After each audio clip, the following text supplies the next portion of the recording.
Hi, this is Todd Williams. I'm the Director of Fitness here at Jim McLean Golf School at Trump National Doral. Today I'm going to show you a warm-up that we use with our golf schools and something that you could use in the tee box when you're getting warmed up before you go out on a round or practice each day. So here we usually use like a 5-foot piece of pipe, PVC, or you can also use your club for most of these things as well. So first we're just going to put both of these on the ground, and we're just going to start from the extremities. We're going to start with the ankles and wrists and neck, and then we're going to work through the big muscles in the body. So for the ankles, all we're going to do is we're just going to go up and down, getting the calves activated, getting some movement through the ankles as we try to push up and then pull our toes off the ground. Make sure to get the toes off the ground. You're not just rocking your hips back to pull them off, that you're actually using the muscles in the front of your shin to pull the toes off. And then all the way up on the tiptoes at the very tip top, not just trying to get to the balls of your feet, but all the way up on the very top, as if you can, okay? Then we're gonna get some blood flowing through the upper body, so we're gonna go thumbs out, we're gonna tuck our tailbone under, make sure our pelvis is nice and level, and we're just gonna keep everything quiet except for the shoulders, and we're slowly gonna just make bigger and bigger circles, so you give me 5 big ones up and over the top. Really trying to move, not just within the shoulder capsule itself, but getting the whole upper thoracic spine and the chest moving. And then we're gonna go thumbs down, do the same exact thing. Start off small, going backwards, being aware of what you're feeling through the feet and contact with the ground as you come up and over the top.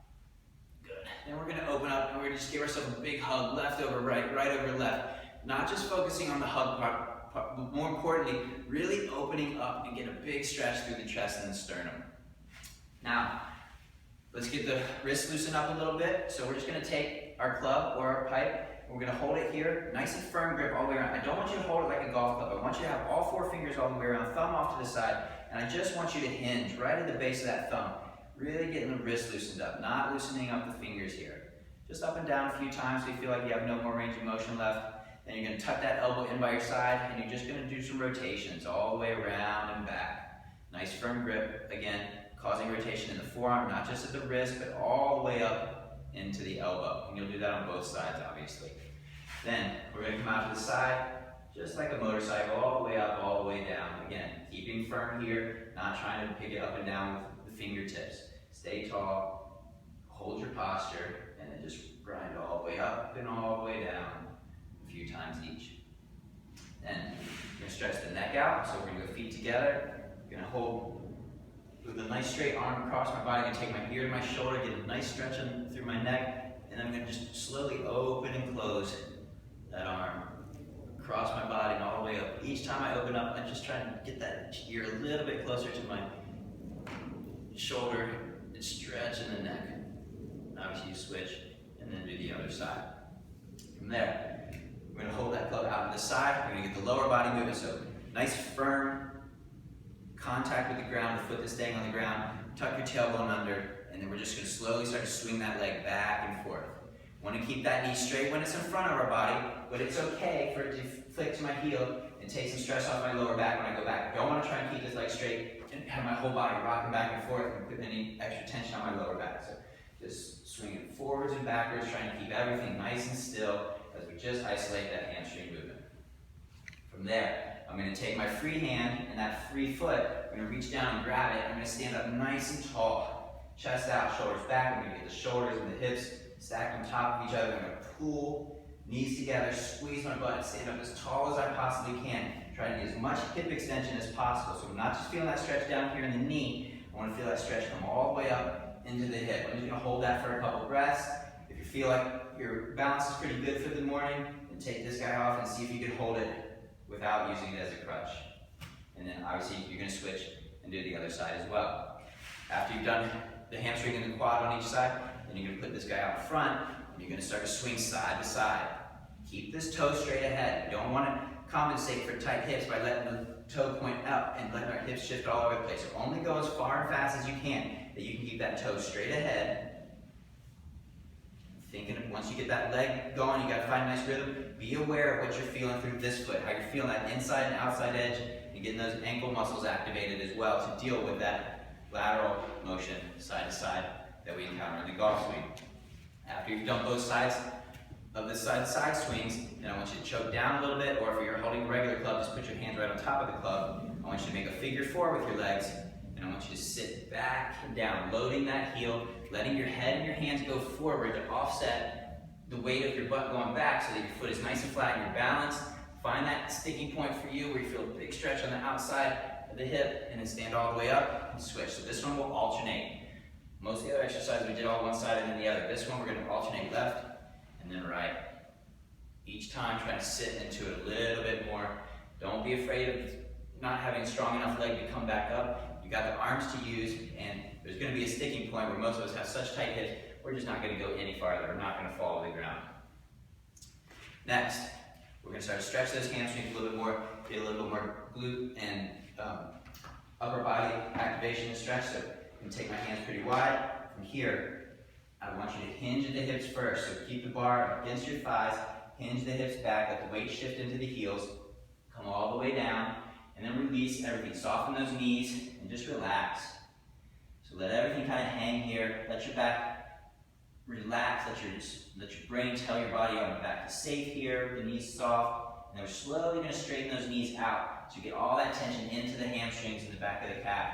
From here, I want you to throw the hips forward, throw the hands back, squeeze your butt, engage the muscles in your shoulders and your upper back to push the bar back, and then all the way back down.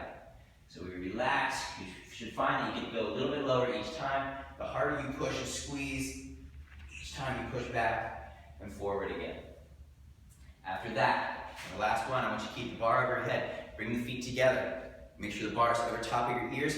And I want to work on getting the obliques stretched out and activated by moving side to side. So I'm doing a nice big side bend. Really just trying to work on how far my belt buckle can get outside of my other foot. I don't care how far the bar is going. I want to see, can you slide yourself to the outside edge of that foot and then back to the middle. Outside edge of that foot, bending at the waist, feeling a big stretch through your obliques. When you're done with that, we're going to put the bar on our back. We're just going to do a few simple squats. So spread those feet about driver width, toes slightly out, keep the weight in the heels, hinge at the hips first. As you drop down, bend the knees, squat nice and deep, and then drive, come back up. Just 5 or 6 of those, straight up and down.